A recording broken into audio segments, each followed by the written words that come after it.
You're listening to United We Scan podcast. The views and opinions expressed are not that of the United States Postal Service or the National Rural Letter Carriers Association. If you are in need of assistance pertaining to the rural craft, please contact your local steward or assigned district representative. Thank you.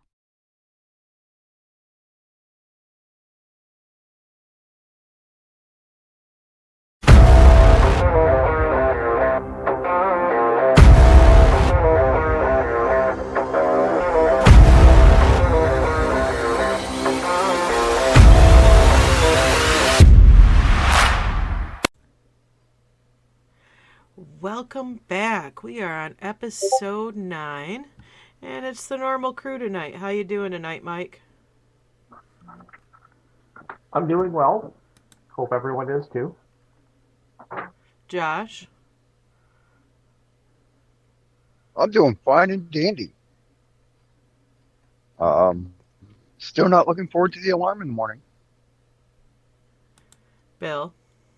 I'm here. You're here. Nope. That's good. Yeah, I'm here. Don't give a shit. Don't care. You know. The normal. I'm ready to start chewing ass and spitting out bodies. I'm riled up about this whole Wrecs thing.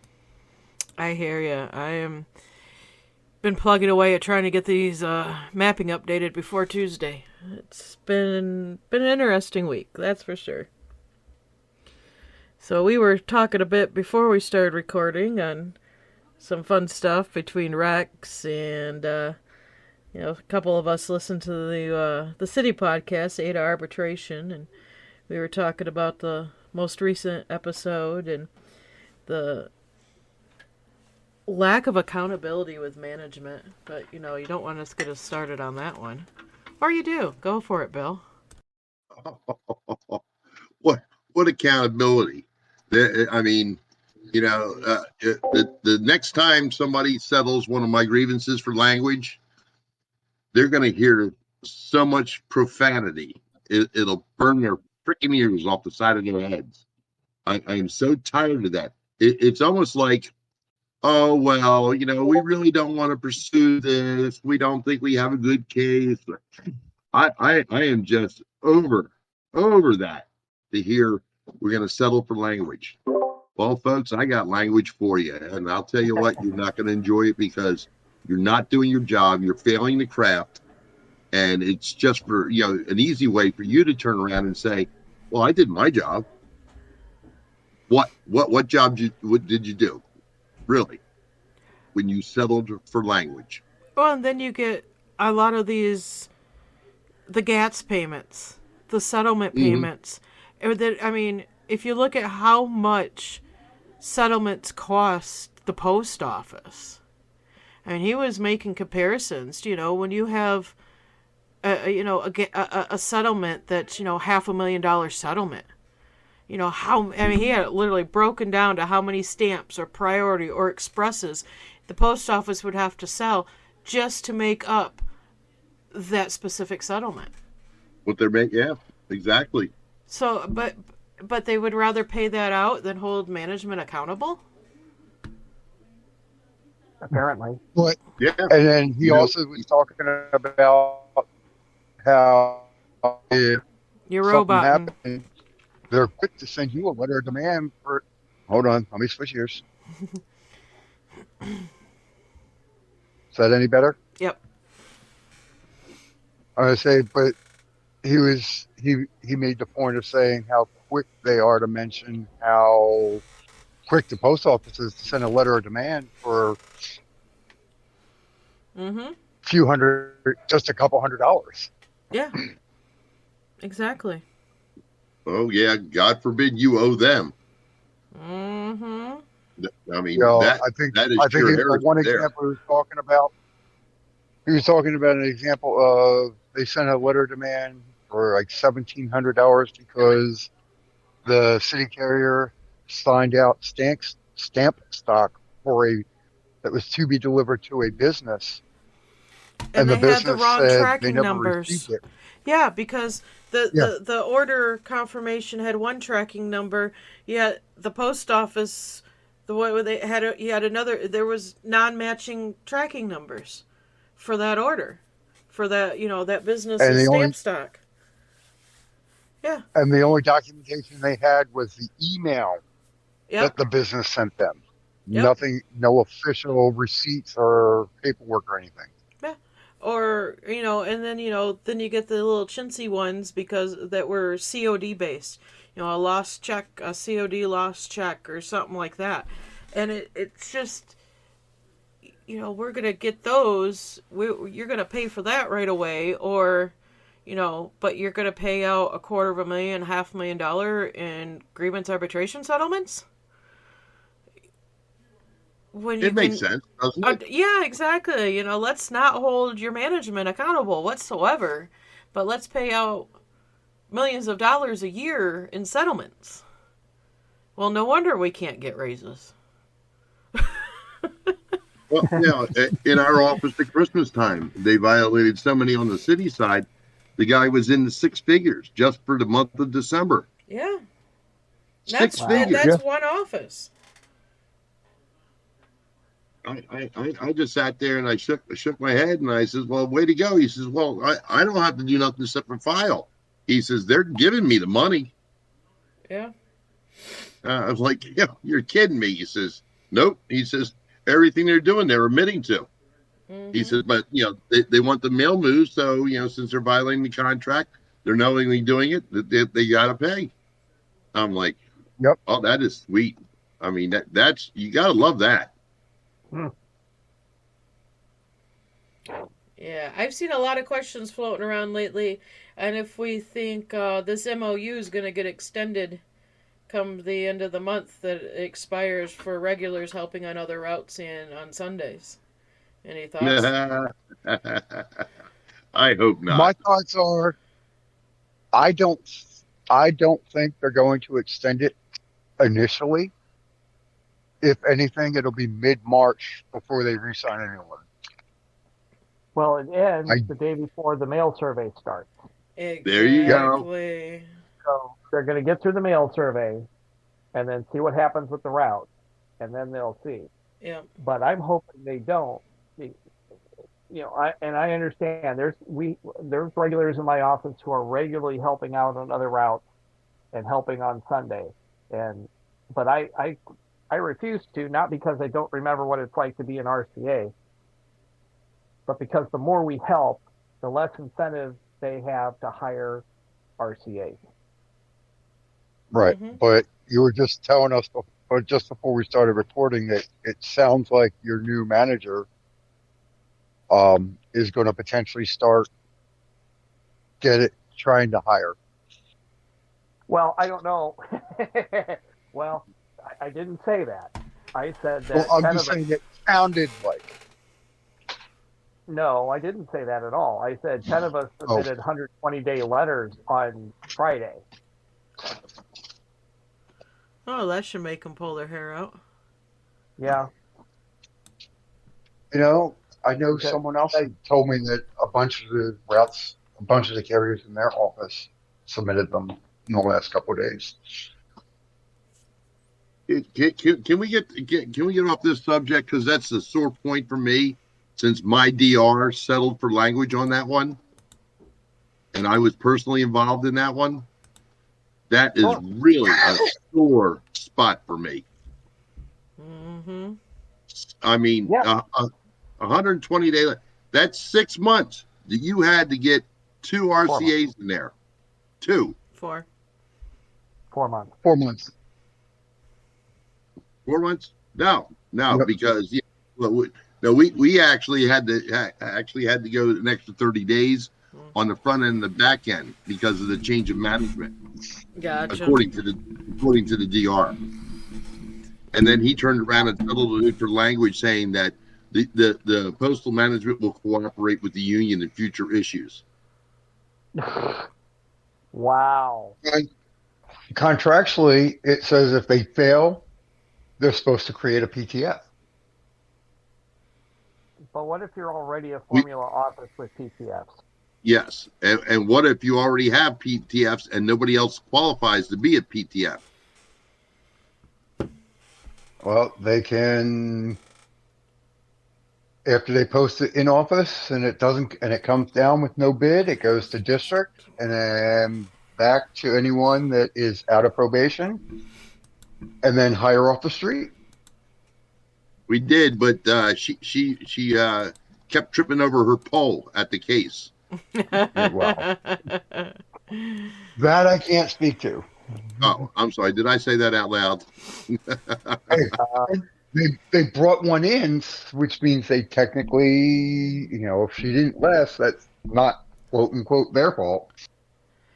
Oh no, it's never their fault. I mean, God forbid it ever be their fault. But at that point, that regular can resubmit. Well, if you're getting that letter from your DR settling for language, what's the point of resubmitting? Right. Well, Yeah. But I'm not shouldn't going to they at least- disagree with you. We're having Me another job fair Tuesday. We did the box holder. She finally sent out papers to everybody, to deliver for hiring RCAs. The regular, my primary, my buddy there, he come back tell me somebody who was going to apply. This is a 66-year-old retiree / business owner who's already had a stroke. Yes. That's what we're getting. I mean, if anything, we've got one right now. The one is a 65-year-old retiree, and our other one, which I really, really was hoping he would make it. And after he ran my ox route yesterday, I'm really, it hurts. It really hurts because I started at 9:00, got back at 2:30, 2:45. It's a 98 box ox route, and probably brought enough mail back for 5, 6, 7, 8 boxes. Mm. At least all the packages got delivered, which wasn't much, but he runs his route in its entirety tomorrow because her K-Day's a Monday, but it still takes him 6, 7 hours on the street to do half the route. Now, I noticed a dramatic drop off with the Amazon parcels, lately. Yes, we have been having that too. Has anybody seen a correlation here, or is it just me being paranoid? And the thing is, Yes. we don't have Amazon delivery in our area, so, but just seeing the drop off as well. I mean, the 48K route that I ran yesterday, I could literally count. I didn't need all 10 digits to count how much Amazon I had on that route. Yeah. I mean, And that's it's an Amazon surprisingly- ordering heavy route. Yeah. I mean, it just seems very strange that this shit's just dropped off the face of the earth like it has. Yeah. Well, It really has. It's like I was saying in the pre-show. Do we think that management? I mean, they hear mail count, or they think mail count, and then they start playing the games that they played in the past. That the parcel suddenly gets diverted to UPS and FedEx, thinking that'll keep the routes down. Because what day it was? Tuesday last week, I only had 66 parcel scans, and 57 of them were in the 3 deep trays I had on my tray next to me. I had 9 large parcels in the back. That was it for my whole route. That 48K, which I said that area is very, they love their Amazon. They love their ordering. And I have one shelf in that back of that LLV, and I had every parcel on that shelf except for one, because it was huge. It was, I don't know what it was, some type of decor thing. And then that route routinely gets 6 to 8 tubs of spurs, smaller packages a day. I mean, if there's less than 6, that's a light. I only had 4. I had 4 tubs, and those weren't even packed tubs. and yeah, it was. And I can, like Mike was saying, like in the pre-show there, we were talking with, with the DPS, it comes all clusterfucked. I can see they're going to be turning those machines down, and that shit's going to be pristine. Nothing's going to be upside down. Nothing's going to be, very few missorts. I can really see that happening. Yeah. Yep. And you know what? And the That'll same. be And the the 2 same. weeks of beautifulness. Well, and even with the carrier, the route sorted flats that come in the tubs, I get quite a few of them either for other routes or other towns, and I can definitely see that going down to a minimum as well. Now, just remember, nothing to see here, folks. Go back to your homes. Nothing to see. Yeah. But in regards to we're talking to Amazon having Amazon since they started, and Charlotte was one of the first, Amazon's offices. Going through quote unquote, we've lost Amazon multiple times over the last 8-9 years. It dwindles down to almost nothing, and then it comes back. Mm-hmm.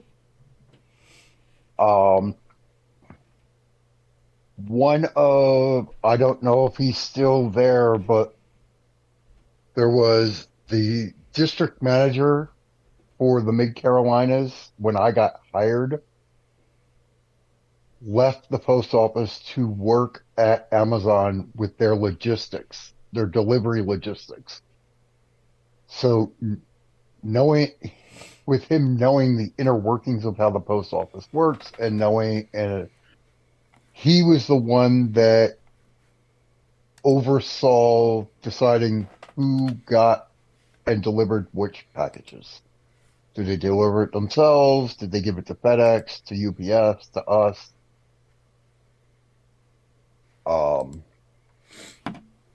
So, it is what it is. They'll go away. It'll be nice and light for the next few weeks, and then it'll come back.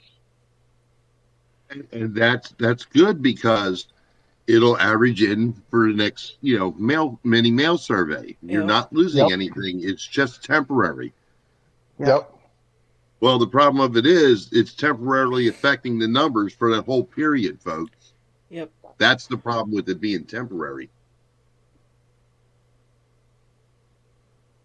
Yeah, you don't get those packages back. They're gone. They're gone for good. Yep. So those numbers can't be, calculated into your future evaluation. You're not getting them, credited to your route at all. Period, folks. They're gone.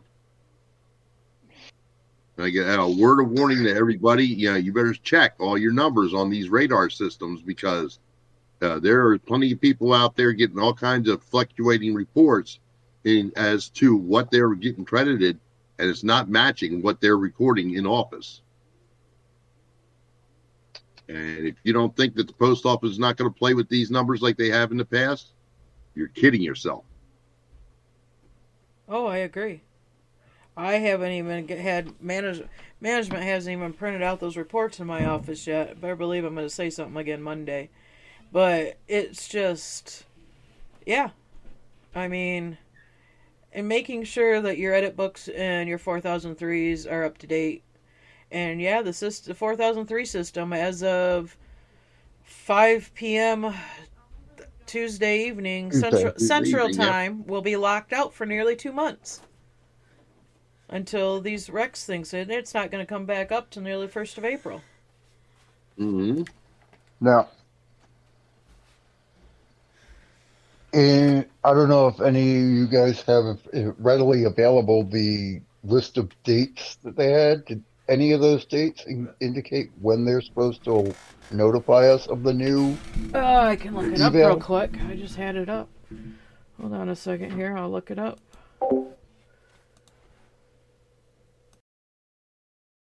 I just don't remember where I saved it to, so.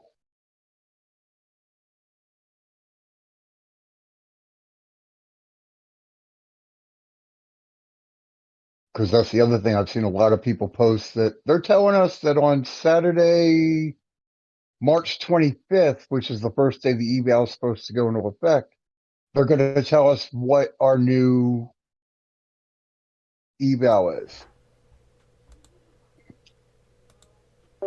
Well, that'll be good because they can't even tell us what our evaluation is right now after FSS disappeared. So Right. Well, good luck on that, let me see folks. what these dates are real quick. I just had it up here. well, and the one person's like, well, they use the extreme. Well, if I'm a 45K, a K route now, and I happen to drop down to a H route, that's my day off. How am I supposed to know that I was supposed to be at work if they don't tell me before? All right, so Well, go ahead. go ahead. Let's... No, you just do as we do in our office. Everybody just comes to work every day, and we're marking down an extraneous day as our drop day, and they're paying us $1.50 on those days. See, 4003 system locked out on the 7th. Why they're doing it on a Tuesday? Yet it says Saturday on the printout. Because, Yes. locked out at 1700 Central Time. So that would be 5 p.m. Central Time, 6 p.m. Eastern Time. No transactions will be accepted past this 3 p.m. date. Pacific. Saturday, February 11th. Begin entry of office walk data. The 24th, route settings, office walk data entries must be completed by close of business. February 25th starts the survey through March 10th. Tuesday, March 14th, all mini-mail survey entries must be finalized by 1700 Central. No additional changes will be accepted past this date. Saturday, March 25th, effective date of Wrecs evaluations, carrier schedules updated in RIMS, and rural route scheduling. Saturday, April 8th, ends the lockout of the 4003. So, yeah, you're literally going from 2 months, literally 2 whole months that your 4003 system will be locked out. As of when, they better be giving us new 4241As prior to the 25th. Well, if they have to have all entries and corrections by the 14th, Yep. in theory, what did it say? What day of the week that? What? Well, hold on, I'll look that up. 14th That I have as a Tuesday. calendar. It's Tuesday.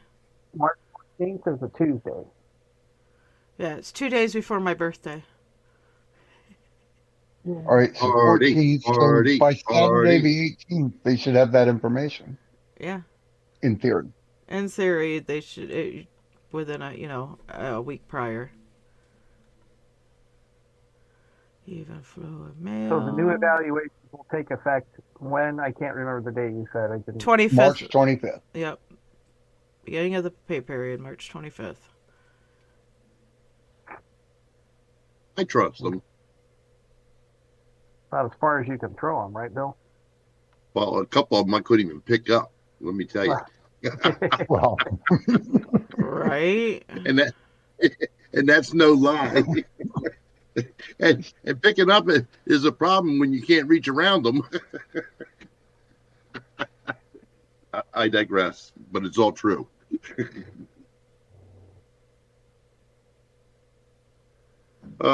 See, you guys make me go down that path. Now I feel bad. no, you don't. Okay, I got over it.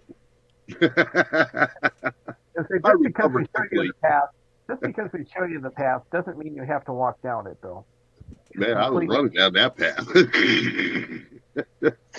So, as you know, I'd reached out to you guys earlier this week, as you know, about there's a route that went up for bid, which is the route I live on, and I was doing some soul searching on it, and I'm doing the math on the calendar. It's open the 3rd to the 12th, which means they have till the 22nd to notify of who gets the awards, and then 21 days for it to go into effect, which means it'll either start on February 25th or March 11th. What do you guys think? Which of the two? Well, I think the fact that you've been on a route in the middle of this catastrophe is Well, like getting winning a first class ticket on the Titanic. You know, you don't know if you're going to be one of the survivors or not. well, I was gonna say, it's already a 48, so it's going down one way or another. Yeah, but depending on the person on that route is going to dictate how far it goes down. No, this is true. So I mean, Well, that's my if only it goes concern down to- for you. I figure if it's already over 48, and I have to find out if there's still boxes to activate. But if it's already over 48, I can't see it going much further down than 44. Just based off the volume, based off of what they actually have on the report, what actually volume they have. Well, that's kind of a simplified way to look at it, because my route went from a 44 to a 48 overnight, and so if it went up 4 hours, guess what? It can come down 4 hours just as quick. Yep, this is true. But the funny thing is when they recalculated my route, losing the FSS, I only gained 62 minutes. I was already at 48, so it didn't make a difference. Yeah. But you know what I'm saying? I only gained an hour a week. I still think it's kind of risky just to be able to go to the bathroom at your own house. Okay. Yeah, well, I've lived on routes I've ran in the past, and that's actually quite nice to have. But yeah, it's well, it's quite I risky figured- too. I mean, not possible in the office I'm in now because my house is on a city route. But I've been known to take lunch breaks in the past when I lived on routes I covered in my old office. right. But like people say, because I asked a lot of people because I was really torn about it. And they're like, you know what? Okay, yeah. The route's completely fucked up. You go down. But by this time next year, it'll fix itself. It'll be corrected. Yeah. So, I don't know. Would any of you guys trust Josh on your route? I mean, I'm just saying. Throwing it out there. Josh don't trust Josh on his route. So. Okay, I rest my case. Yeah, I was like, really? No, I don't want it there. Yeah, and besides, now you have the opportunity coming home, and the wife saying, "Yeah, dumbass, is the neighbor's mail you put in a box." Again. If you don't think that'll happen, trust me. Get in line, folks. That would be funny. What the hell's wrong with you? I work for the post office. Why are you asking that question? That's redundant. Because you carried your mail into the house and set it on the counter, and as you got thinking, you just tossed the neighbor's mail in your box on your way back out. Yeah, I can see that happening. Yeah. Well, no. my box is before the driveway, so I would place the mail in the box, pull forward to the other side of the driveway, and then secure the vehicle, which is what I did when I was in RCA and I carried this around. Gotcha. So, and apparently it's my job to bring the mail in, so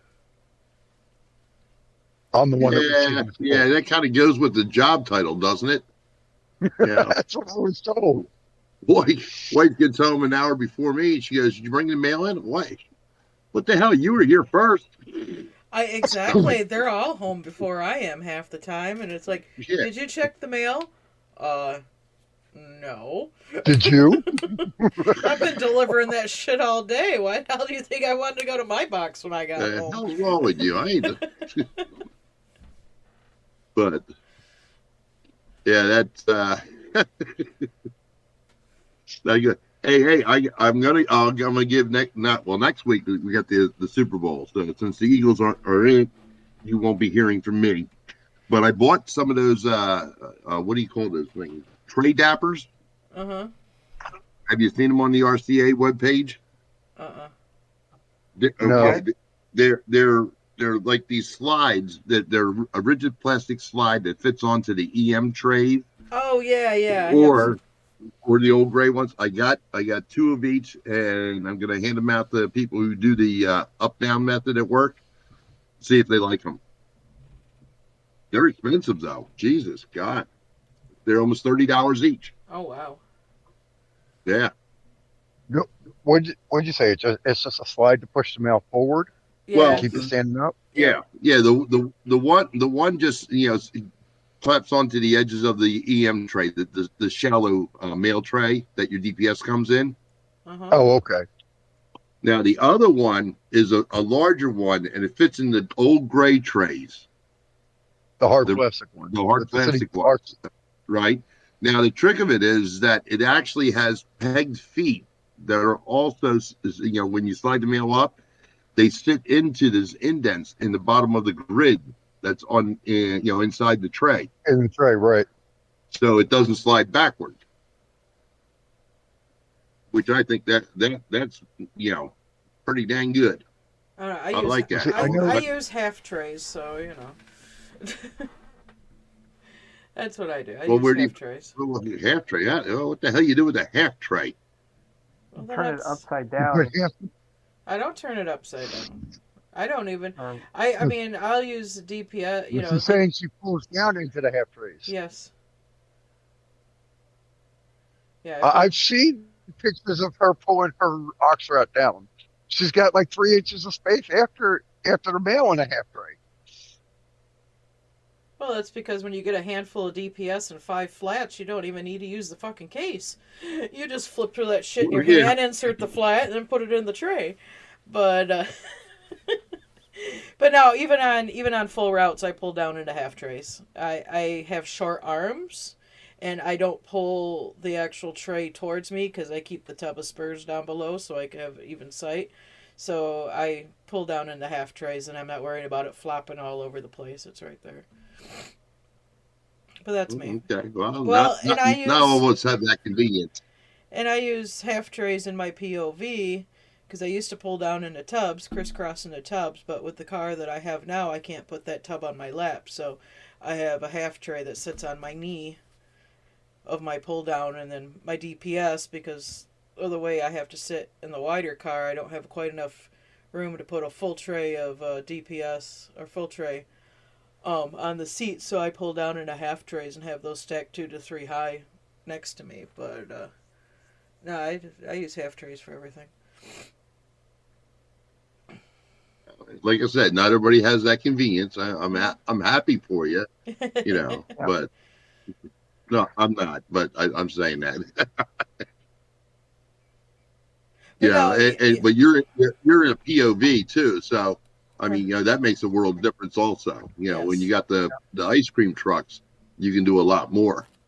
Yeah, but I still use the half trays in the ice cream trucks. For me, it's just that it's not flopping over. It's right there. And then when my DPS gets down, I just take that half, scoot it up, put that half tray behind it to hold it in place. So I have my system. Everybody has their own systems. Yeah. Yeah. Yeah. That's what I told the last RTA. I'm going to show you how I do it. If you try whatever, if you see other things in the office, you want to try it, you do that. You have to find the system that works best for you. Yeah. Well, But when you're on my route, you're going to do it my way, or I'm going to knock your ass out. Right? Well, Don't no, I don't want to hear it. Well, that's the way it is, folks. I got a carrier. He's got a well, big orange sign on his case. Do not curl flats. So what happens? The sub comes over, curls all the flats. He come in the next day, he's pulling the stuff, throwing it on the floor. Nobody understand fucking English. I said, well, your writing had an accent to it. Fuck you. Okay. were they Good thing were we're they friends, when they first opened up the IKEA down, in my area? I got a part-time job there, and they had people from all over the country come in to help get us up and running. And they had an HR guy from Florida, come up from Florida, and he said, "Steal with pride." So Yep. if you see someone doing something that you think will make your life easier to accomplish the job, steal the idea, take it, make it your own. Oh, I thought you were going to give us shoplifting tips. Damn. Though I don't see the point, and I have a couple carriers in my office that write the house number on the package, write the house number on the package Oh, marker, God. and Yeah, I know. Wow. Gee. I mean, I get it My for case- some newbies that kind of helps them until they get the route down, but we have some that'll case everything up, pull everything down, and then they write all their package markers in, then case their spurs, and then pull their parcel markers down with their spurs. Some people can't be helped, okay? I know. The only time I write the address on it is if it's so blurred and I had to have it looked up, Yeah.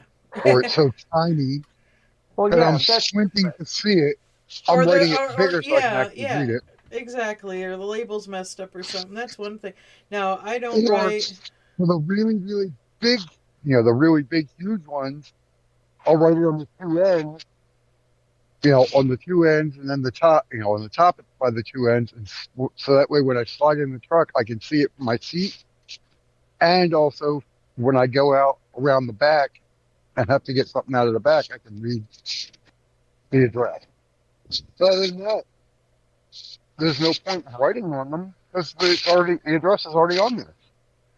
And I load everything in order when I load the truck. So, Yeah. Me too. but Wait, I mark those my really- packages those really for the big most ones- part.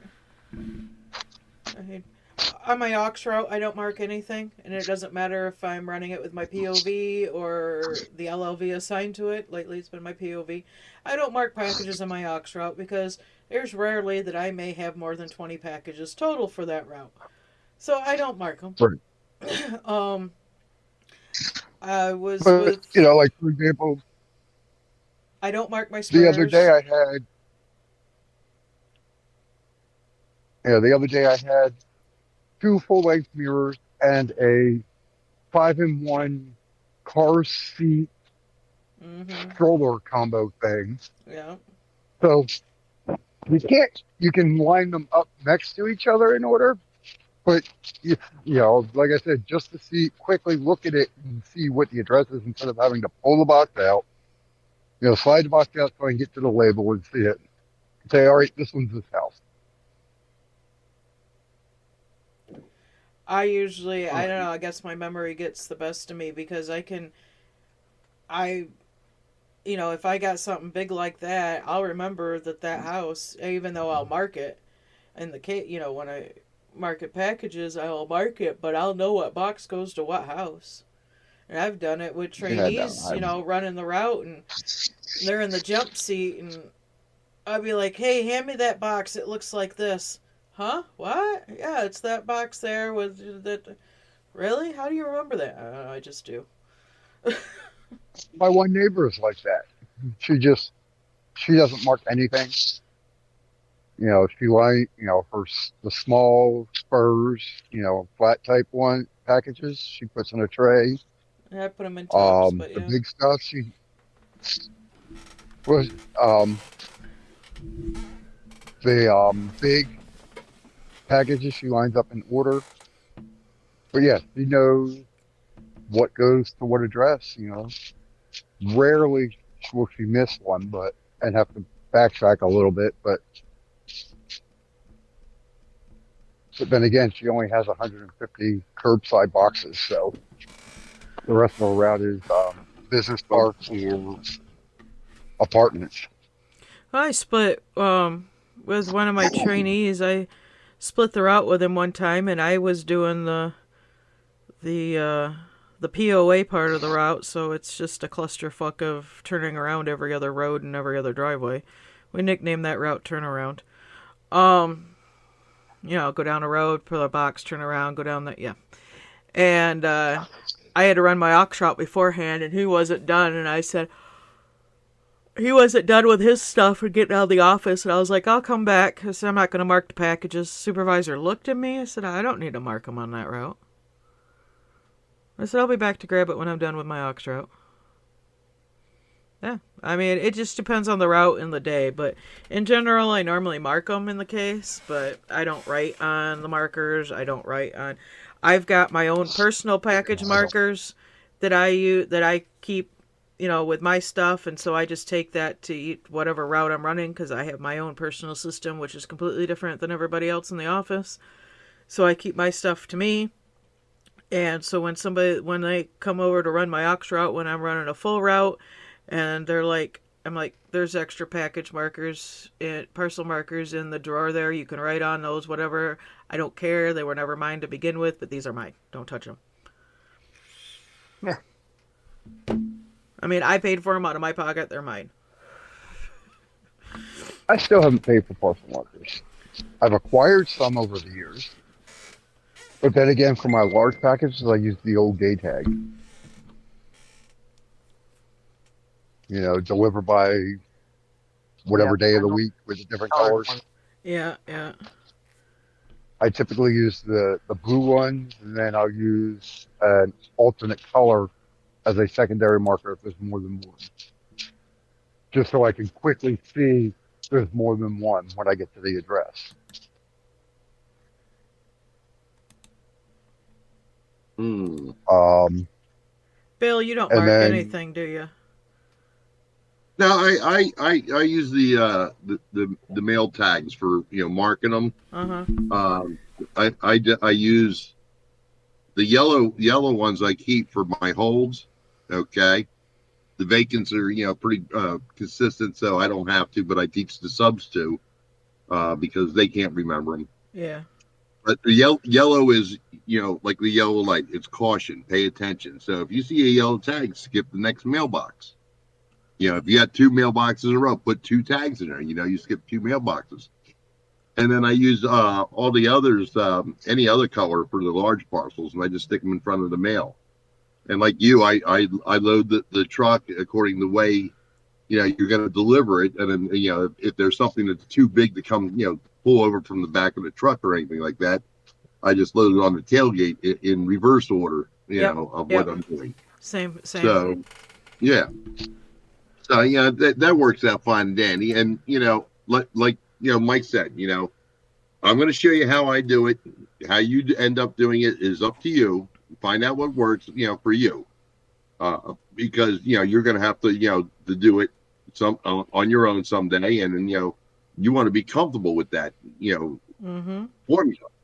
So, do it whatever works for you. I mean, and there's plenty of ways. They got the up down. I can't, look, at this stage of my career, I'm not changing over to the up down method because, No.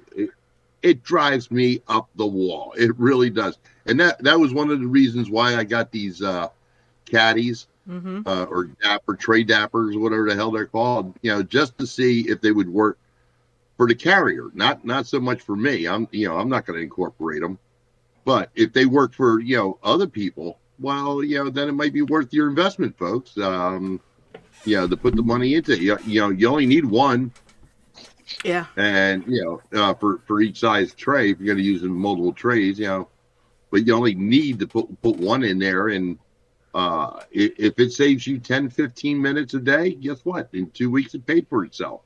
Oh yeah. Plain and simple. Yeah. I mean, so whatever you can do to make your job easier on yourself, find it, do it. I'm glad. Like the lady I have right now, she's done well, and she incorporates most of what I do because it was easier for her to learn it from somebody who's been doing it like that. She does, have the tendency to turn the labels up. She'll taco one flat, and then stand the rest of the stuff up. Okay, but she will have the tendency to turn around and put the labels so that she can see the address or the name on there. And I don't need to do that because, I know the addresses. I know who's getting and who's not getting and when they're getting. And so, to me, that's not a requirement, for throwing in it. But, she does it, and it takes her a little more time because she has to make sure she turns it the right way. But other than that, I mean, she's done fine. I've been lucky. I got a good sub now. So, I'm rather pleased with her development, and whatever she wants to do, how she wants to do it, that's on her. I've given her the basics, and, she can run from there. So, because our one newer RCA was running my aux route all, not this past week, but the week before, when I was covering my primary for a week, he's, this is a good practice route. Yeah, it is. It's only 98 boxes. My postmaster had to make the statement of, she retrained him. And he was officially on his route for the first full day, full time, all by himself Saturday. Not really the first time, but the first time he wasn't going to get help. And I got back off the 48K, and he was still in the POA at 3:30. Green out. This is a 42J route, so I was 3:30, and I was like, of course, I found out where he went from one to the other, and it took him, an hour and a half, 2 hours to go that far, and I'm going, oh Lord. But and so the 204B looked up where he was. And I said, oh, okay. He goes, so what, about an hour and a half or so more? I said, well, normally, yes. I said, but the postmaster swears she retrained him and he's good to go. I said, so I'm going home, bye. Yeah. I'm going home. She swore to it, so he's completely on his own. So what time he got back, I honestly do not know. I'll find out tomorrow. I'll look at the 4240 as I'm walking by. But, yeah, I don't know. And the other one is his first time on the full route by himself tomorrow.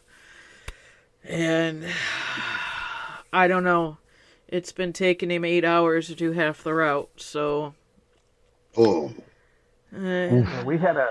It's a 44K. But, so I don't know what's going to happen on this one. I'm on the 48K again tomorrow, so... Postmaster may be out helping him tomorrow. Back when I was an RCA, one of my fellow RCAs, who's a pretty new guy, he had this thing where it's like his answer to every. Well, I don't know where this.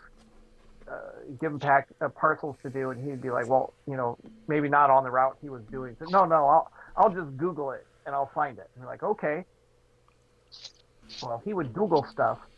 And remember, I work in a suburb of Kansas City.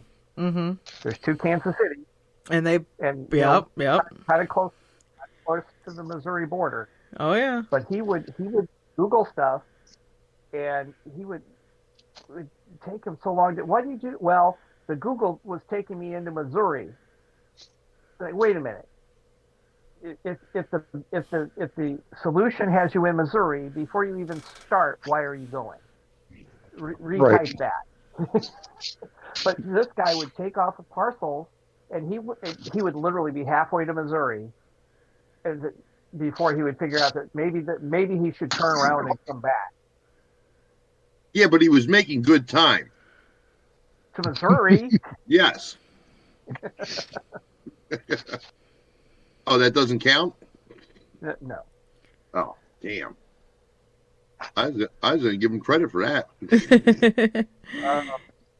It's like I just remember this one time he said he's finishing up a route, and it's like, no, I only have like 5 parcels left. I thought, well, that shouldn't take you more than like, knowing where he was on the route. So, 10, 15 minutes maybe. 45 minutes later, he's still not done. It's like, well, I wasn't quite sure where this one was. Literally, he's literally just has to come down this one street, and it's like, well, I Googled it, and so I took off, and it was halfway to Missouri when he should have just been going down the same street. Wow. We had a guy like that. There's a suburb of Philadelphia called Upper Darby. Josh, you might know it. I've heard of it. Yeah, and one day this guy took an express mail out at 11:30. At 4:00, he's calling up the office saying he can't find the address. And they said, "Well, where are you at?" So he told him where he's at. What are you doing in Upper Darby? This is before the smart scanners now. Okay. So, well, what are you doing in Upper Darby? What do you mean Upper Darby? He said, well, they said follow Westchester Pike. I'm like, oh my God, you can't make this shit up. Okay. So the next, For how long though? The 2 next miles, day, maybe? the next day, where the regular, for that route, turned around and told me, says, look, once you saw the Acme, which is in Newtown Square, you went too far, and that became our saying when giving directions. You take a left, you make a right, you don't have 3/4 of a mile. If you pass an Acme, you went too far. Upper Darby, come on, folks. That's as bad as the girl from Africa that worked on my route, and she's taking packages to Malvern because they had the same street names. Oh boy. Okay, we work in Westchester. Yes, but this one came up on Google. I'm like, okay, all right. See you later. Bye bye. Don't know Malvern's yet. Not that close.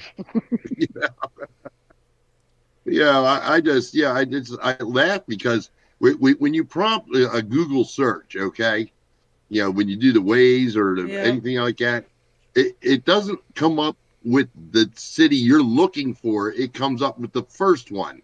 Mm-hmm. And the first one was in Malvern. So she drove to Malvern and delivered them.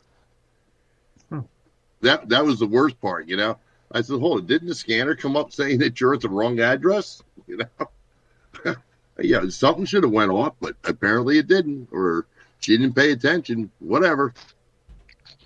But, you can't make this shit up, and you can't fix stupid.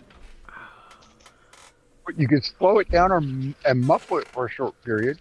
Oh God, yeah. Well, we've had some fun with some bad subs, so all I can say is you shouldn't do it, but it is fun.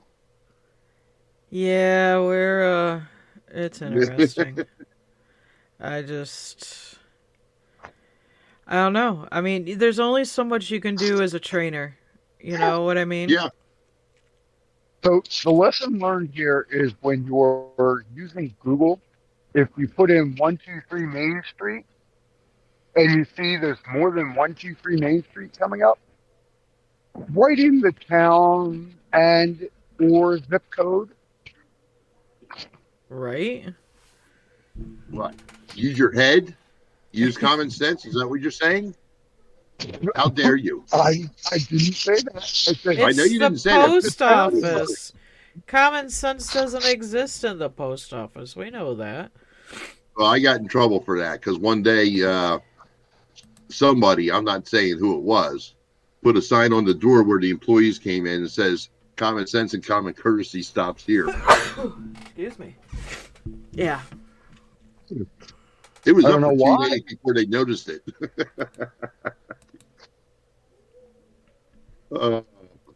I did stop myself. I mean, I did stop the person who put the other sign up from putting up. The only fix for stupidity is the right caliber. I didn't think they'd appreciate that one. Yeah, that would be the permanent fix, because duct tape's only a temporary fix. Oh, hell yeah. Yeah, I don't think they'd have thought that was funny. What, I did, but, what's the other adage I've heard? Don't get in an argument with a stupid person. You're going to lose. Yeah. I mean, as soon as you play start, their game. you lost. Don't play their game. You're going to lose. Oh, years ago, I got in trouble and telling the supervisor, No. why don't you go home and get your mommy or daddy, and I'll talk to the adults while you are in the back room. And they're like, what do you mean by that? And I said, I'm not talking to you anymore. I said, you have the intelligence level of a 5-year-old. Of course, I get dragged into the damn postmaster's office. I don't know why, but, Can't imagine why. No. No, I couldn't. I mean, you really do. Like Josh said, you can't get into an argument with a stupid person. You lose as soon as you engage them. Right? And it's true. I mean, God, folks. Yeah. I thought it was don't argue with a stupid person because people may not be able to tell you apart. Oh. Well, that works too. Oh.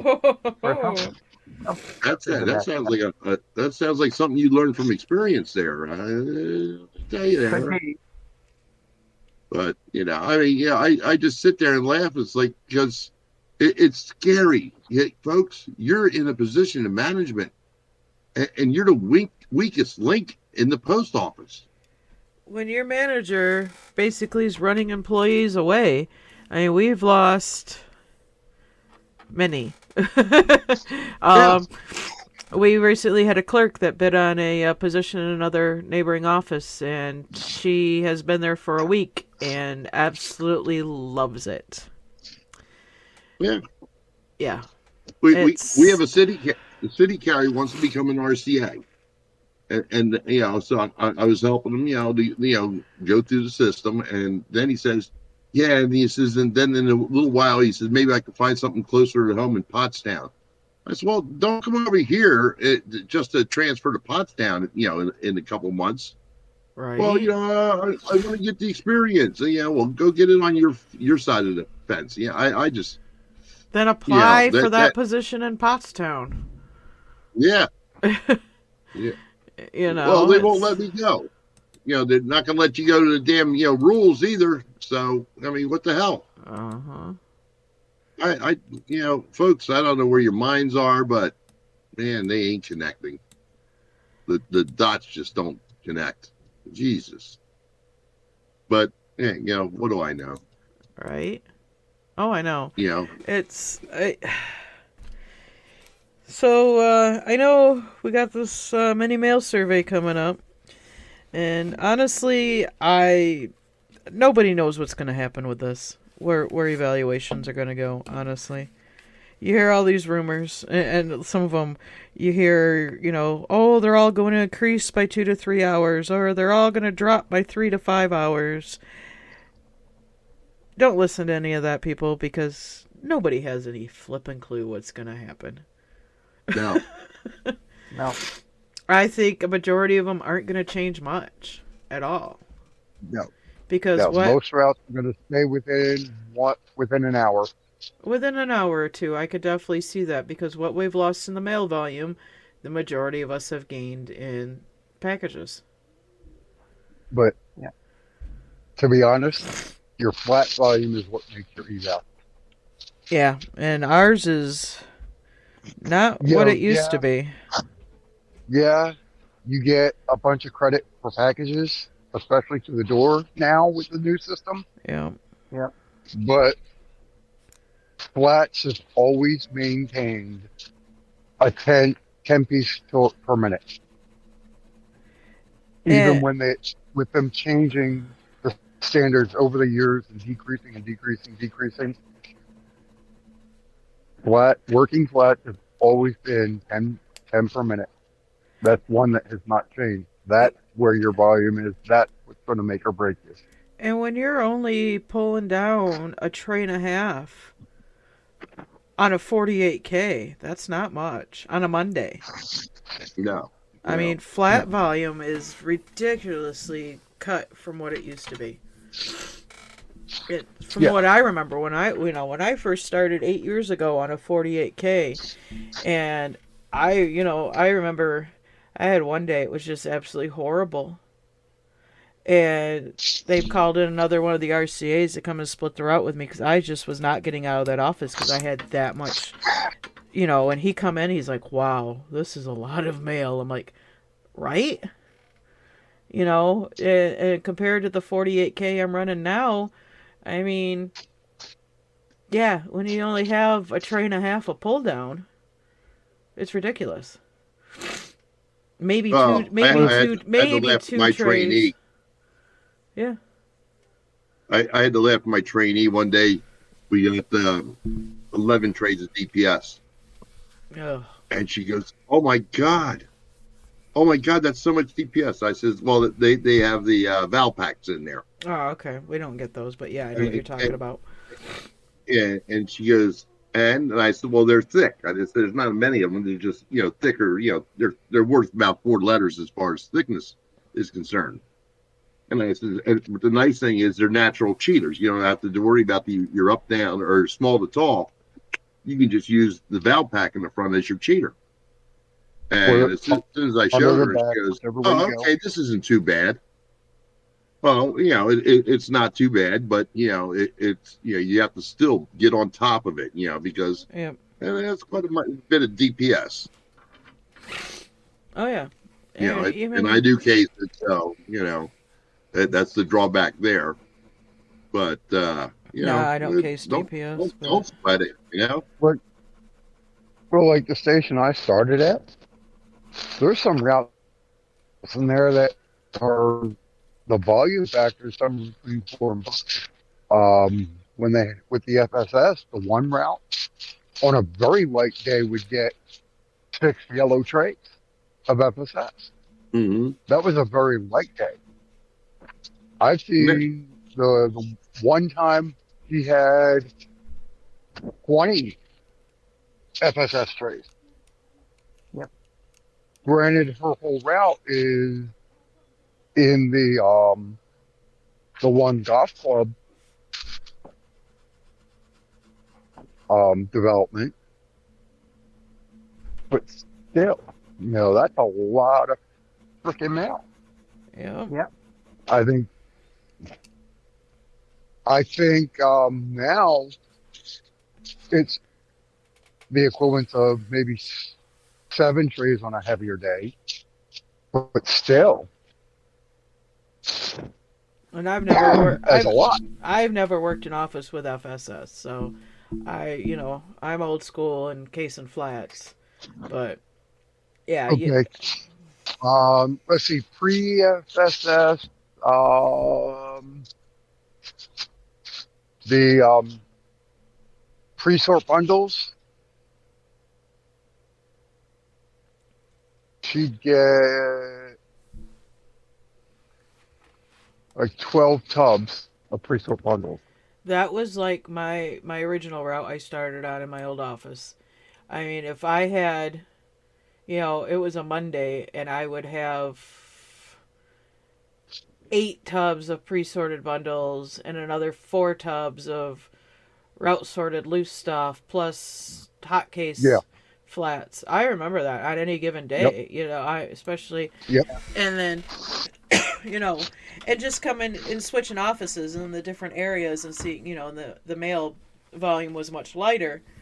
But I even noticed that just between the routes within my office now too is, my primary is a 43K, but it's 93 miles and only 470 boxes roughly.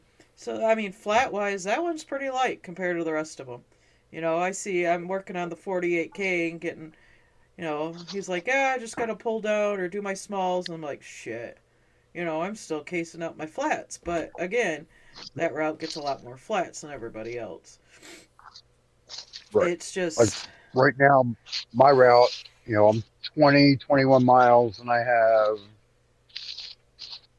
just under 1,000 boxes.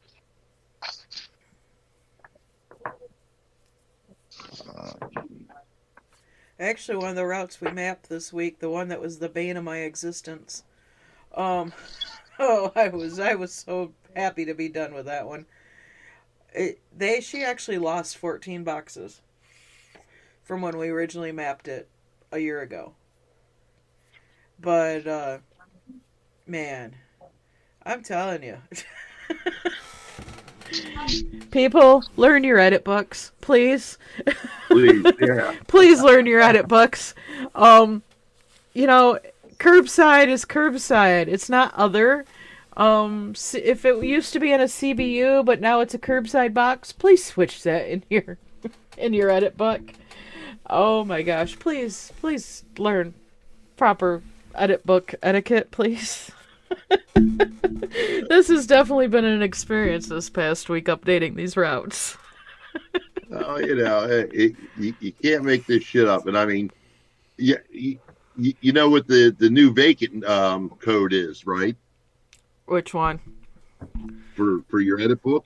See? Why? Oh yeah. And because that's what the new when we were at the training, I brought the fact up that most people don't know there's a new code for that. And then I hear this guy go, "There is." Yeah, none of that's ever been. Hold on. You don't understand. It was the guy teaching us the Wrecs program. He goes, "There is." I'm like, okay, we're off to a bad start already. But no, yeah, it definitely. I mean, I've got edit book cheat sheets here. That's why I was kind of. Well, the Y used to be in there, and C or Y would vacate it, but C typically was under construction. Well, they don't like it anymore, so don't use it. What the hell is that? Is that an animal in distress or what? Okay. No, Under no stat, this says enter Y equals non-delivered addresses, i.e. vacant lot, return to sender mail, capture mail, PM DPS. Enter C is CDS, no stat, is a valid physical address that does not receive delivery from USPS but receives mail as part of a drop or has a potential for future delivery. Newly added addresses are CDS, no stat until delivery begins. Vacants. Enter C, no stat to indicate delivery points vacant over 90 days can be marked earlier. Yeah, that's what I just read off the sheet I have here. Right, which is kind of what I said, and then for a while there, they were saying no, just use the C as a blanket for no, to vacate it. But yeah, C is new construction. Y is yes, it is vacant. Or no, yes, it's a non-stat. Yeah, it's got Y as a no stat, a delivery that has been absorbed by another address, converted into storage or warehouse, burned, razed, demolished, condemned, is a vacant lot, includes trailer park space vacant for more than 90 days, no mail receptacle, and not known if receiving P.O. Box delivery, which is good because when I redo that 48K this week, we have quite a few addresses that go to the P.O. Box that still come in our DPS. I wish you would have management change that in Webbies. P.O. Box forward order has expired or customer refuses sleep delivery, refuses mail delivery. CDS, no stat, which is the C, is a delivery that is new construction, has never or has not yet established delivery. Or drop, active delivery point must be noted as a drop with the appropriate number of drop deliveries. Primary, second addresses within or part of a drop, internal delivery addresses. I might have to take this in with me Monday and make copies for everybody. Yeah, which is, you know, kind of what I was saying. Yeah, then it also has the no stat C delivery point that has a structure vacant. A delivery point that has a structure and had delivery in the past is now vacant, unoccupied, must be entered in Ames. Applies to all primary and secondary addresses. Data vacancy must be documented on 3982. Rural and HCR routes use CDS no stat for vacant. Seasonal indicator must be removed when adding CDS to no stat. Never should any addresses be marked with more than one of the following in the same no stat CDS, seasonal, and then address sort. I'm going to have to make a copy of that and give it out to everybody tomorrow. Why not? Yeah, I really confused the shit out of them. Oh, it will, because, you know, they're all handing me I'm going to work doing the, you know, updating the mapping with the red pen in hand. Well, yeah. With the edit book. You know, they already can't do that themselves, so, you know, give them something else to confuse them. Oh, I know, right? You know. Yeah. Well, what's this mean in English? I don't know. It's in black and white. It doesn't get any more English than that. Right? From I mean, how'd you like to go at a step one grievance, okay? And you hand the postmaster the contractual language. Well, what's this mean? Oh, yeah. I've got a postmaster who reads an email or reads some new information that comes out, and we'll read it 5 times and just sit there and be like, I don't get it. I don't get it. So you have to look at it, read it, and be like, oh, this is what it's saying. Oh, so why isn't it saying that? That's not what well, never mind. Yeah. It's like it really doesn't require translation. What the hell's wrong with you? Yeah, exactly. But for some reason it does. I mean, I know. They don't catch on. Whatever happened to the RCAM that was supposed to come out that has yet to make? Yeah. You holding your breath? Absolutely not. No. Okay. That's right up there with the database that'll never exist now for verifying your numbers. How they were shoving that down our throat and then telling us, nope, it's not going to be feasible.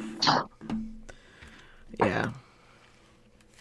I think that. Why don't you ask that about the RCAM at Mid-States? Might have to. One of us will. Yeah. We'll be there. We can submit it. I know you'll be there. We can submit that on the piece of paper question going, when is the RCAM actually going to be released?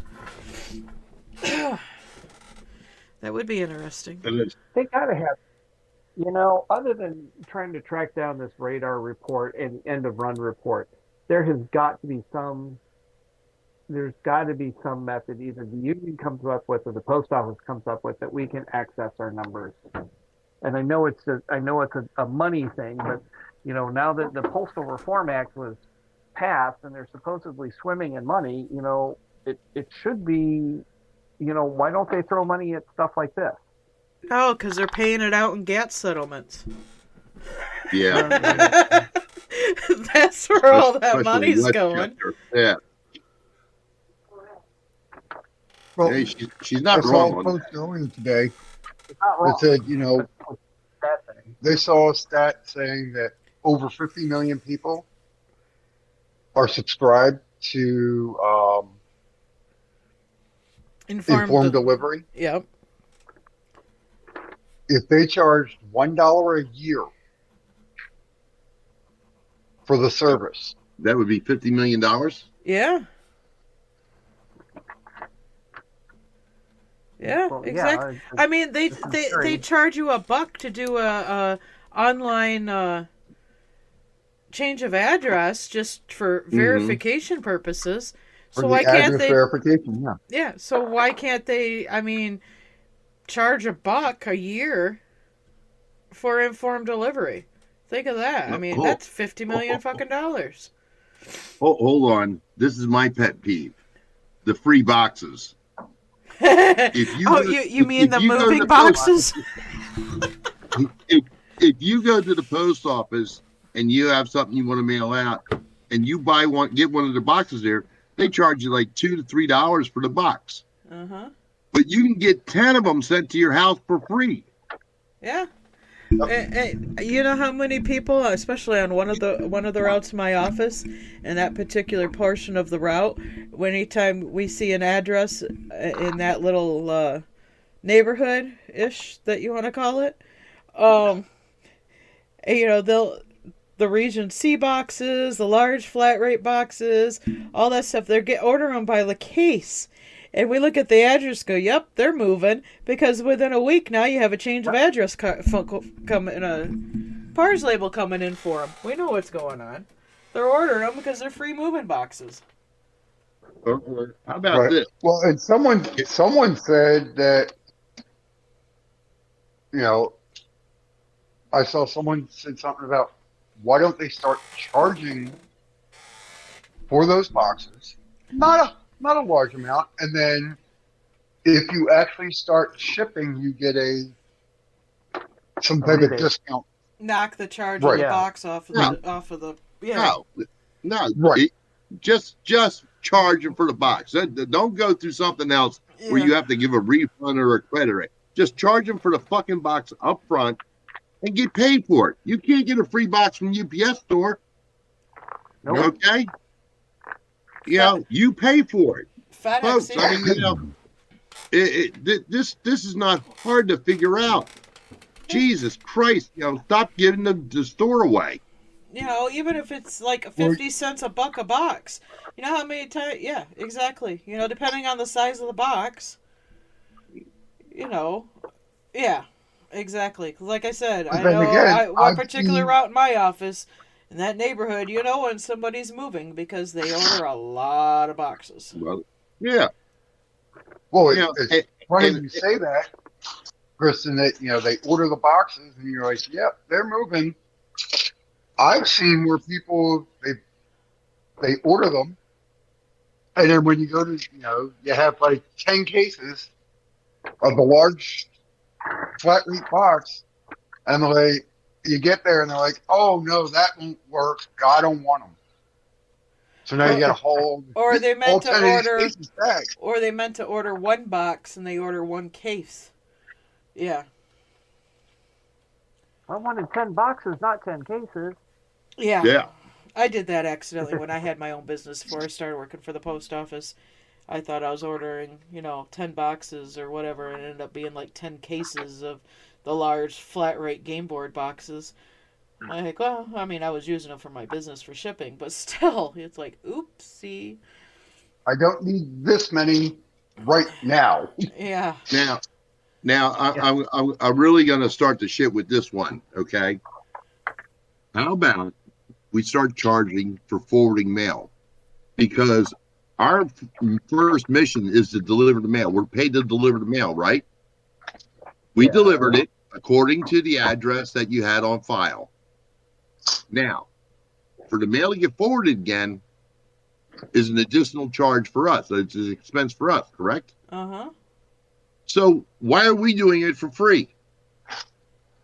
I mean, it could be a minimal amount. I mean, you don't have to charge an arm and a leg for forwarding.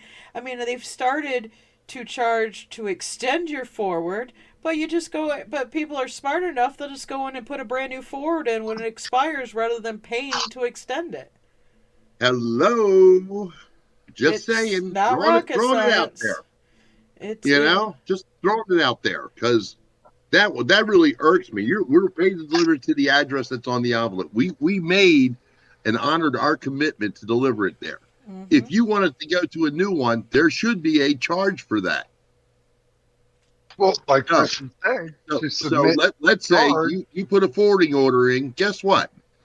It's a $20 charge for a year. Do you want your mail? Yeah. Do you want your bills on time? Do you want your subscriptions? And I'll guarantee you this, okay? It'll knock down on the idiots who don't put the forwards in when they aren't getting the stuff that they need. Because there's plenty of them that do that. I would say at $10 a year, $10 for a temporary forward, $20 for a permanent forward. There you go. That's good for 12 to 18 months, depending on the class of mail. And how hard was that for us to figure out? Damn, we did it while we were sitting here. I know, right? Wow. I mean, damn, that was hard, wasn't it? Yeah, like they were saying, like the informed delivery. You have 50 million subscribers to informed delivery. I mean, look at the extra cost and the technology to scan every piece of mail and send you a picture to your email. Do you know, I love when people ask me about informed delivery, and I get to say something smart ass to them because I tell them, I said, well, put in for a refund. Well, it didn't cost anything. Then shut the hell up. I'm sorry. Shut the hell up. I want to hear any more griping out of you. You didn't pay nothing for it. You got what it's worth. Right? Or, and let's play devil's advocate here for a second. And let's pretend you tell people it's going to be a $1 per year charge. You're still going to end up with more than 49 million. Mm-hmm. Because most people are going to be like, no. And I have it. I get the email every day, and I usually delete it without looking. But that's my choice. Yeah, I don't understand why we give so much away. When we used to have the monopoly on the service, okay, and we gave the parcels away to Amazon.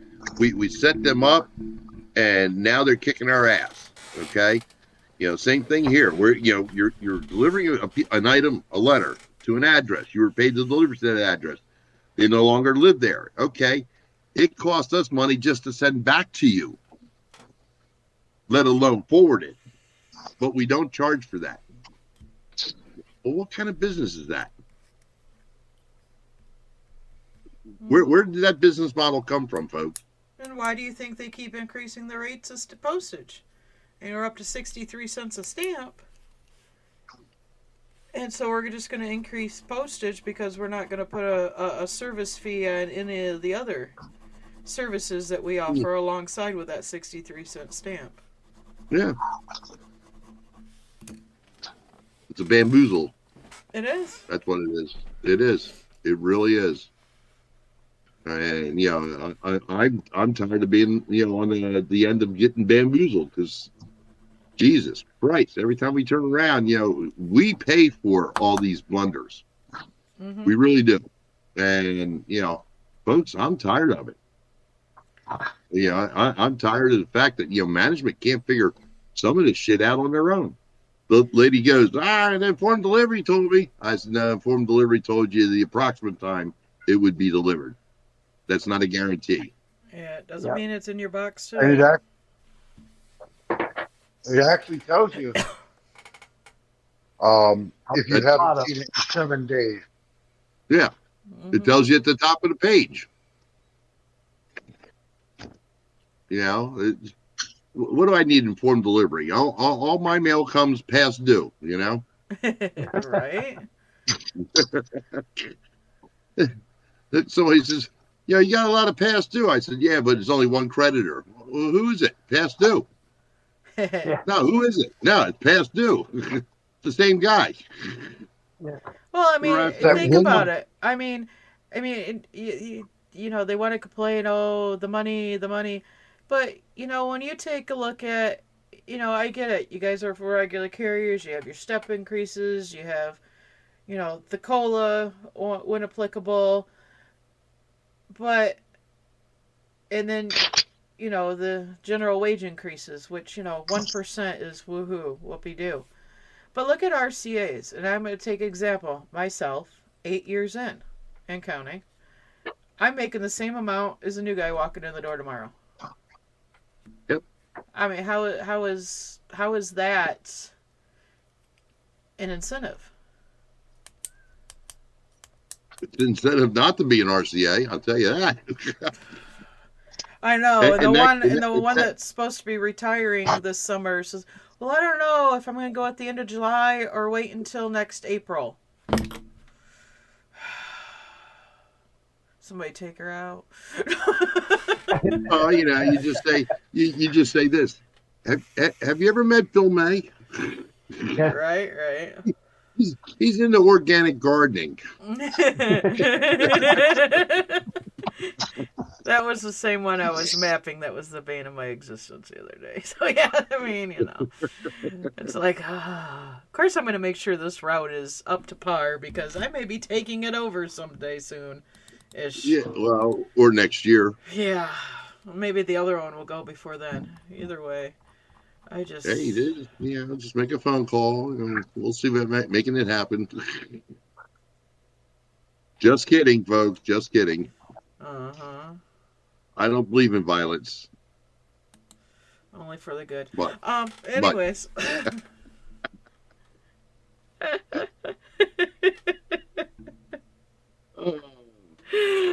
You don't believe in violin? What? No, I don't play a violin. That's what I said. I don't play a violin. Neither do I. Very good, Josh. I do not. I don't know what's wrong with violins. I don't know what your problem with them is.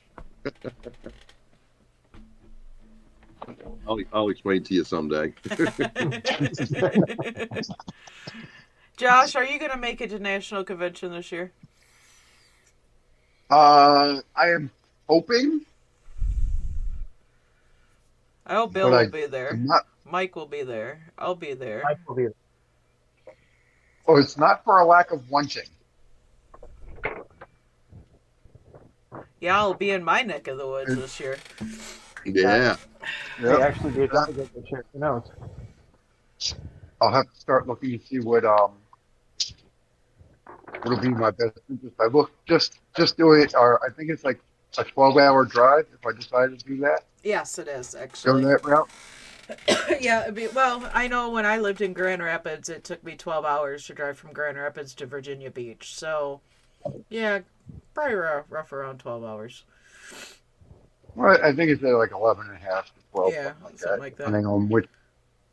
This year, it's only a 3.5 hour, 4-hour drive for me, so that'd be nice. I think it's a 12-hour drive from here, but I'm probably going to break it up because I'll probably stop in Illinois and see my dad, which help my dad celebrate his birthday. There you go. Oh, happy birthday, soon to be dad. Yeah, let's all stop and see Mike's dad.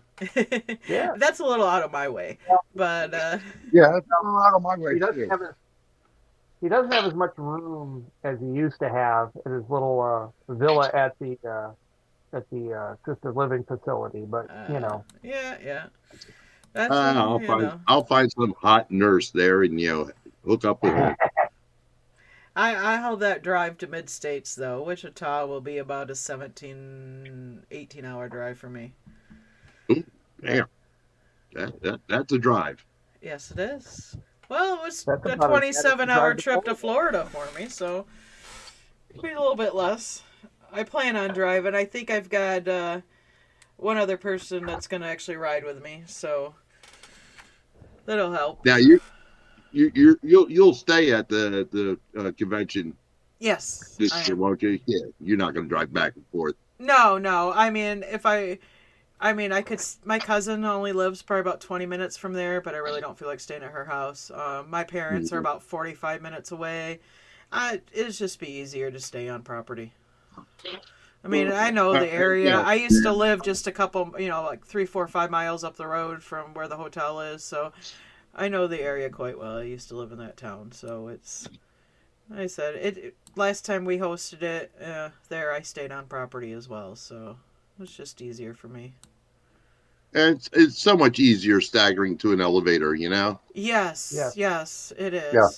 It really is. If you drink, I'm not condoning alcohol consumption by any means. So, Bill, are you actually going to get online early this year and reserve your room? reserve my room. I thought I was shacking up with you. Oh, I was just gonna that's get fine. I was gonna get one twin bed and cuddle up with you. Well, I heard you're I heard you're a real nice cuddler. Oh, God. We're I'm never just gonna live that one down, ever. Oh, oh. you know I don't know if hey, your wife would like that so much. well, she'll be on the other side. I will have to talk to her. Boy, these pillows are warm. Is your wife coming with you this year, Bill? I don't think so. I don't think so. No. She's not a fan of the long drives. Yeah. You know, she and she'll tell me she's got something better to do, and I'll say, I know you do. Right? Yeah, Eric don't. The only time Eric was going to come out with me was the one that got canceled out in Spokane. He wanted to come out there Yeah. with me, but other than that, he won't.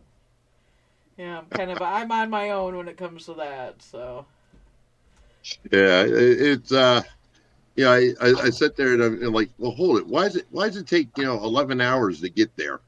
Because it doesn't have a major airport. You got to go to 16 cities before you can land there. actually, Grand Rapids I'm does being have a major airport, but yeah. yeah, I'm being facetious. I mean, Yeah. out of Philadelphia, there's nothing direct there Yeah. unless you want to go to, I think, somewhere out in Vancouver and then back. Oh, jeez. Yeah. Well, that's like when I was looking at flights from here to Orlando. It had a layover. The one had a layover in Philadelphia. I think next Which- year, though, for Reno, I will probably fly out for that one. Yeah, I'll most likely definitely fly to that one. I'm going to drive to Wichita for Mid-States.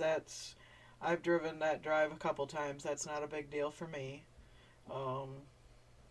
Florida driving's not a big deal.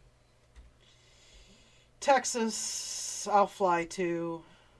Reno, I'll probably fly to. But yeah. Hey, now, if I have my Kawasaki 900, I would ride that out to Reno. Oh, hell yeah. Yeah, baby. Oh God. And I'm not saying how many tickets I'd have, but And I just had that mental image of you riding a crotch rocket out there. Yeah. I did a trip from Media, Pennsylvania down to the Keys one year back in the 70s. Uh-huh. And back when the CBs were all hot and heavy and everything, and I had a helmet jerry rig with the microphone and all up in my ear. Nice. And I'm running front door for these tractor trailers down there, and I got lit up by some Georgia trooper. And then one guy goes, "Get over here. I'll leave you enough room on the shoulder, on my lane here, so you don't have to drive on the shoulder." And then, they staged up 4 or 5 trucks in the middle lane, and the trooper goes shooting down the inside lane, 100 miles an hour. And I'm right next to this tractor trailer's drive wheel, so he couldn't see me for shit. I'm running with my lights off and everything. And we get down there at a certain point, and next thing you know, there's 3 or 4 state troopers all lined up on the sides of the damn road looking for me. I'm doing 113 down 95. And the guys all staggered their rigs, and I'm in between them as we're going down. I'll tell you what, J.B. Cutler Beauregard was sitting there having a shit fit trying to get that Yankee. But yeah, I'll tell you what, they ain't nothing like a long trip on a motorcycle, man. Back then I could say the wind in your hair. Yeah. I think All we'd three need strings we'd need new seats on the Harley for a longer trip. That's for darn sure. Yeah. But all right, guys, I think we're gonna wind it down for tonight. We've been going for an hour and a half, so Mike, what's your final thoughts for the night? Um, I'm I'm still surprised by the number of people who aren't educated on either the Recs on the Recs or what is actually coming in the mail survey, with all of the information that is out there to read. So um, it's your paycheck, folks. I know Bill talks about it. It's your paycheck. You have resources out there. Read them, study up on it. The survey itself is not going to be that painful. There's very few items being counted, but make sure they're counted. And I think you need to start pressuring our offices to start producing the radar and end of run reports so we can start looking at our numbers. So educate yourself, get the reports, and hopefully there will be some smart person somewhere who comes up with some method to input our numbers, our eval for ourselves. But educate yourself, care about your paycheck. Peace out. Josh. I just wanted to second what Mike was saying about, it will work itself out.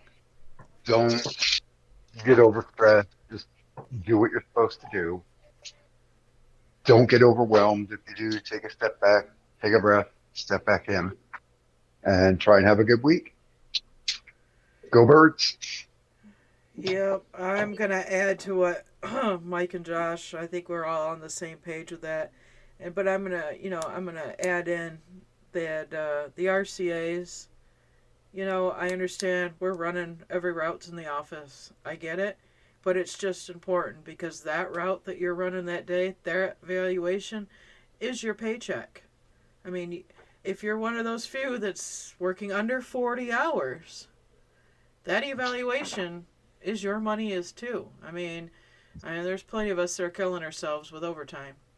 And I get that at straight pay, but still, that route evaluation is your pay. It's just as important for you to know what's going on and to educate yourselves and be involved in it at every level. So, Bill, what do you got for us on the final tonight? Folks, if you're not going to protect your paycheck, who will? Okay? If you don't have to cram and learn every little iota of information in the Recs program. If you learn 4 or 5 things that helps protect your paycheck, learn them. Okay? Start with the 6 mandatory scans. Make sure you do the unscannable parcels. Make sure you do the trip to the door, the holds. Do your job the way you're supposed to do. If you're getting certified mail in your clerk letters or your DPS, folks, take them to the door, get them signed for, get the credit for them. Don't be lazy. Don't cheat yourself out of it, okay? It happens in my office every day, and I don't even worry about it anymore because it doesn't affect my paycheck. What you do goes into your pocket. So do it for yourself. And subs, RCAs, same thing. If you're on a route and you have the same situation with the certifieds and everything else, don't cheat the route out because that route is paying you. So what you put into it, you're going to get back out of it. Just learn 3, 4, 5 things about Recs. You'll be fine. Do your mandatory scans. You'll be fine. If they threaten to write you up for not doing your mandatory, don't worry. We have, the DRs handing out information on that too. Okay. Do the job. Get paid for what you do. Okay. We've been clamoring for years that we don't always get paid for what we do. Here's your opportunity. And if there's any, hijinks going on, we'll catch that too, and they'll end up throwing this all out, and it'll get delayed for another 5 years. So, don't sweat it. Don't sweat knowing everything. Okay. And if you have a question, ask people around you. All right. And as always, don't get stressed. Cause it, and make sure that you get home every day at the end of the day because you're the most important delivery. We care about you. Your family cares about you. The post office doesn't give a rat's ass. So make sure you get home to the people that love you. And on that note, we are out for this week. I think next week being Super Bowl Sunday, we're going to take it off. That way, y'all can watch the game, celebrate, hoot and holler, and anything else you do on Super Bowl Sunday. So we'll be back in 2 weeks, and we'll see you then. Go Birds. Yeah, baby.